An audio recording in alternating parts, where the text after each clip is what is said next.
Bueno, vamos a empezar con la narrativa de posguerra. La guerra civil y la dictadura afectaron a la narrativa española. Encontramos dos posturas en los novelistas en España. Una es el idealismo, afines al régimen, y otra el realismo existencial, que indagaron en el sentido de la existencia humana dentro del ambiente opresivo del país. Comenzamos por la novela idealista. Dentro de esta corriente idealista se enmarcan dos narrativas distintas, cuyo contenido dará paso a otras que recuperan un enfoque realista, existencial en los años 40 y social en los años 50.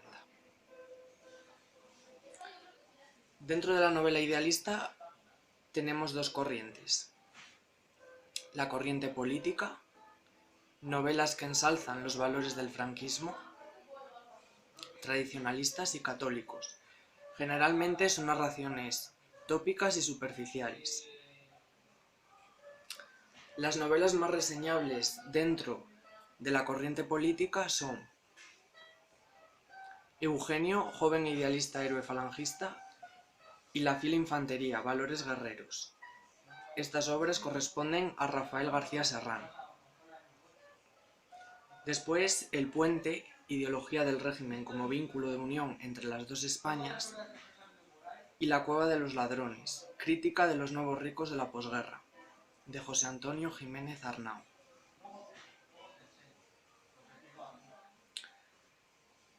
Javier Mariño, Historia de una conversión, es una obra que corresponde a Gonzalo Torrente Ballester, en la que su argumento se basa en un joven burgués que busca un sentido a la vida y apoya la causa franquista.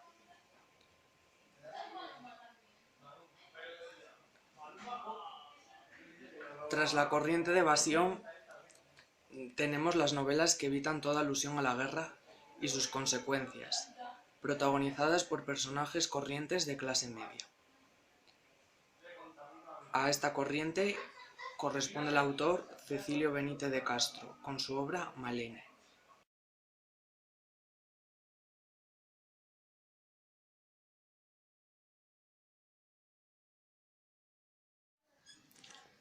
Ahora vamos a pasar al realismo existencial.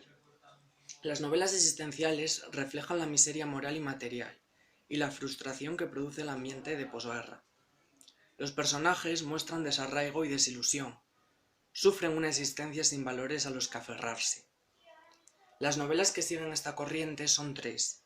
Una es La familia de Pascual Duarte, del autor Camilo José Cela. Esta historia es una historia de un criminal que antes de ser ejecutado cuenta su vida para liberar su conciencia. Emplea la técnica del tremendismo, realismo centrado en los aspectos más truculentos y aberrantes de la realidad, que influyó en escritores posteriores. Tiene influencias de la novela picaresca y del naturalismo. También emplea la técnica del manuscrito encontrado, basada en Cervantes, y un estilo que se caracteriza por la crudeza del relato y el uso de la primera persona narrativa. Otra obra que sigue el realismo existencial es Nada, obra de Carmen Laforet, ambientada en la Barcelona de la posguerra. Esta obra se caracteriza por tener un escenario gris e hipócrita, dominado por la resignación y los rencores ocultos. Y por último, La sombra del ciprés es alargada, obra de Miguel Delibes. Se sitúa en la ciudad de Ávila, cuyo provinciano ambiente social está regido por la hipocresía.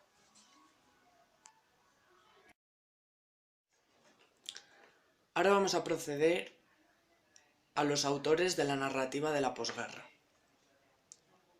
Comenzamos en primer lugar por Gonzalo Torrente Ballester, en el que su obra se divide en 4 etapas. La primera es la de los años 40, donde destaca Javier Mariño, su primera novela, y El golpe de estado de Guadalupe Limón, sátira sobre el apego al poder. La segunda etapa corresponde al final de los 50, donde destaca la trilogía Los gozos y las sombras. Relata la decadencia de un antiguo linaje. La tercera etapa es la etapa experimental. Destaca la saga Fuga de J.B. que integra elementos legendarios, míticos y reales de Galicia. Su estilo se caracteriza por destacar por el dominio del lenguaje y la comicidad, en forma de parodia y sátira. Otra obra es Fragmentos de Apocalipsis, ambientada en tierras gallegas. Y por último, correspondiente a su última etapa, que se caracteriza por acercarse a una línea realista, destacamos Filomeno a mi pesar y Crónica del rey pasmado. Ahora vamos a proceder a otra autora de la posguerra, que es Carmen Laforet. Fue una escritora ganadora del Premio Nadal gracias a su obra Nada. Es una obra ambientada en Barcelona en los primeros años de la posguerra.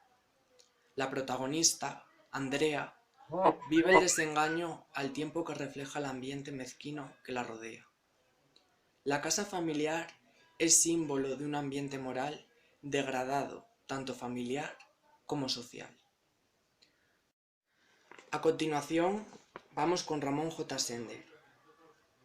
Su obra se divide en dos etapas: obras anteriores a la Guerra Civil, donde se destaca el realismo directo y crítico, y la obra escrita en el exilio, donde destaca Crónica del Alba, una obra autobiográfica, El rey y la reina, Guerra como símbolo, y Requiem por un campesino español, donde reaparece el tema de España.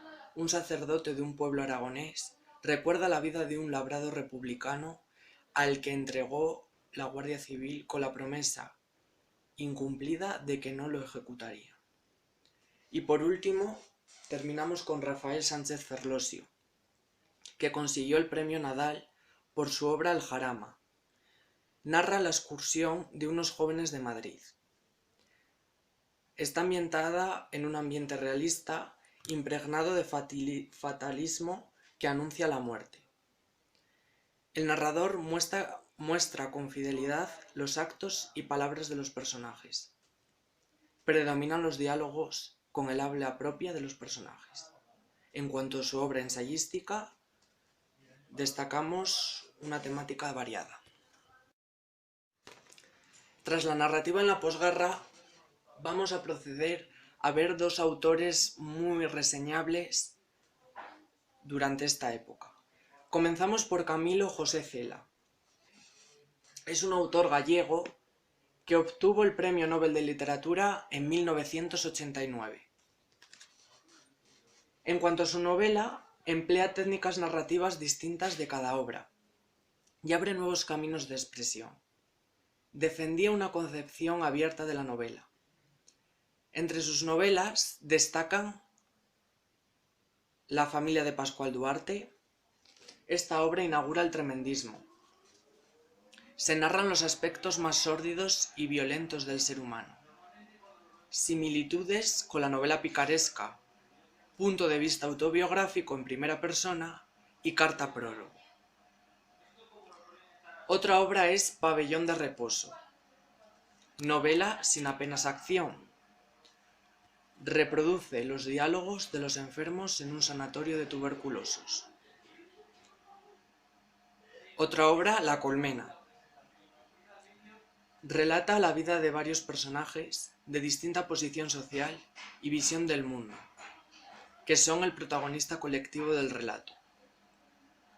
Todos actúan por motivos primarios similares, materiales y sexo. No hay argumento como tal. El eje temático es la vida colectiva, marcada por la miseria económica y moral de la posguerra. Predominan los diálogos con diferentes niveles de lenguaje. Esta obra se estructura en 6 capítulos, integrados por secuencias cinematográficas, en las que se narra algo más de 2 días de invierno y un final. La sucesión de secuencias permite contemplar la vida entrecruzada de los personajes. Continuamos con Mrs. Cadwell habla con su hijo. Es una obra escrita en cartas hacia una mujer enajenada a su hijo muerto dándole consejos. La obra se aleja del realismo y se sumerge en el mundo de la imaginación y de los sueños. La siguiente obra es San Camilo, 1936. Es una obra donde se caracteriza un angustioso monólogo interior del protagonista en los días previos a la guerra civil. Aparecen temas del tremendismo, caos, violencia y sexo. A continuación hablaremos de Oficio de Tinieblas 5, donde el autor no la cataloga como una novela, se describe como una sucesión de fragmentos narrativos y poemáticos surrealistas. Y para terminar, la novela de Camilo José Cela, destacamos Mazurca para dos muertos. Visión de la Galicia rural. Narra singulares anécdotas y sorprendentes personajes con algunas similitudes con el realismo mágico. Cela destaca otros géneros narrativos, que son cuentos, fábulas, ensayos, artículos periodísticos, memorias o libros de viaje. Su obra más destacada dentro de este apartado es Viaje a la Alcarria, que es un libro de viajes. Recoge tipos y modos de vida singulares que llamaron la atención durante un viaje de 10 días por la región de la Alcarria. Y para concluir, hablamos del siguiente autor, Miguel Delibes, un autor vallisoletano, novelista y periodista. Fue director del Norte de Castilla. Se caracteriza por la sobriedad, sencillez y riqueza del lenguaje. Destaca por su maestría en la descripción de ambientes y personajes, y el contraste entre la vida del campo y de la ciudad. Su obra es muy extensa y variada. Entre las novelas más representativas de su obra se encuentran La sombra del ciprés es alargada. Es una novela realista y una de las primeras muestras de la narrativa existencial. Describe una mediocre realidad provinciana resignada e hipócrita. La siguiente obra es El camino y las ratas. Se desarrollan en un ambiente rural a través de la mirada infantil. 3 niños en comunión con la naturaleza que empiezan a conocer el mundo que les rodea. Encontramos personajes humildes, portadores de valores que no hay en el mundo burgués. El entorno rural y el universo de la infancia se asocian a la idea de paraíso perdido. La siguiente obra corresponde a mi hijo idolatrado, hijo Sisi. La siguiente obra se titula Mi idolatrado hijo Sisi. Retoma la censura a la mentalidad de la clase media provinciana. La siguiente obra es La hoja roja. Reflexión sobre el paso del tiempo, la soledad y el desamparo a través de la mirada del jubilado que es el protagonista. Otra obra es 5 horas con Mario, un extenso monólogo en el cual reproduce 2 visiones de la realidad española de aquel momento. Carmen, la protagonista, representa la ideología tradicional y conservadora, haciendo reproches a su marido, Mario, cuyo cadáver está velando. Mario se sitúa en una postura humanista liberal. Otra obra es Parábola del naufrago. Es una tendencia experimental, crítica a la deshumanización de la sociedad. Otro título reseñable es El príncipe destronado. Recupera una línea realista y una perspectiva infantil para criticar a la clase media urbana. Y para concluir, acabamos con Los santos inocentes. Fusión de amargo realismo crítico y técnica narrativa experimental. Denuncia la explotación y la ignorancia que sufren los criados de unos señoritos de cortijo, exponentes de una hipócrita doble moral. El autor revela el cinismo y la violencia de un régimen opresor, sin asomo de compasión por los humillados.